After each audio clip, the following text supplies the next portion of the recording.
جی تو دوستو آج میں آپ کو بتاتا ہوں سی جی ہونڈا 150 کا پہلا آئل کس وقت چینج کرنا چاہیے۔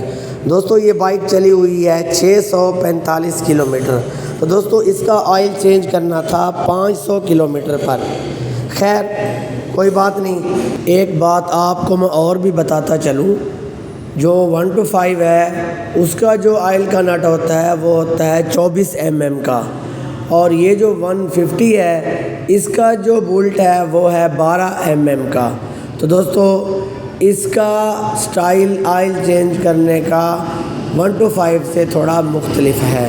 اچھا دوستو، ساتھ میں آپ کو ایک بات اور بھی بتاتا چلوں، جب آئل چینج کرتے ہیں تو بہت سارے مکینک کیا کرتے ہیں، گاڑی کو سائیڈ پہ کرتے ہیں، کبھی اس سائیڈ پہ کبھی اس سائیڈ پہ۔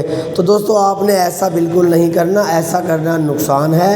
آپ کی گاڑی کے اندر جو آئل پمپ ہوتا ہے اس کے اندر جو آئل جمع ہوتا ہے وہ نکل جاتا ہے۔ جب آئل ضائع ہو جاتا ہے، جب آپ نیا آئل ڈالتے ہیں تو سٹارٹنگ کے بعد اس کو آئل پمپ کے ساتھ ورک کر کے پسٹن پر پہنچنے میں ٹائم لگتا ہے، تب تک آپ کی جو گاڑی کا پسٹن ہے اس کو رگڑ آ جاتی ہے اور اس کی لائف کم ہو جاتی ہے۔ کیا دوستو آپ بھی 150 کے اندر یہی آئل استعمال کرتے ہیں؟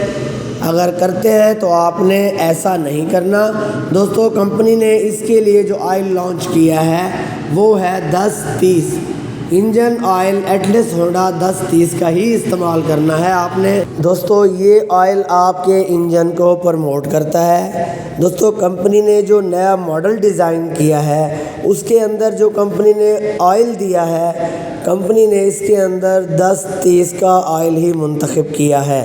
تو دوستو ہمیں کیا کرنا چاہیے، زیرو بائک کوئی بھی ہو، چاہے وہ CD 70 ہو، CD 100 ہو، سی جی ہونڈا 125 ہو، سی جی ہونڈا 125 اسپیشل ایڈیشن ہو، سی جی ہونڈا 150 ہو، تو دوستو ان تمام نئی بائکس کے اندر جو آئل ڈالنا ہے آپ نے، وہ آپ نے 1030 کا آئل ہی ڈالنا ہے۔ اچھا دوستو، کچھ مکینک کا کہنا یہ بھی ہے کہ 1030 کا جو آئل ہے وہ بریک آئل ہے۔ جی نہیں دوستو، ایسا کچھ نہیں ہے، آپ اس کی لوبریکیشن چیک کریں، کمال کی لوبریکیشن ہے اس کے اندر۔ کمپنی نے جو نیو ماڈل کے اندر گیئر انسٹال کیا ہے، یہ آئل اس پہ ڈیزرو کرتا ہے۔ مزید اچھی ویڈیوز دیکھنے کے لیے میرے چینل کو لائک کریں اور سبسکرائب کریں۔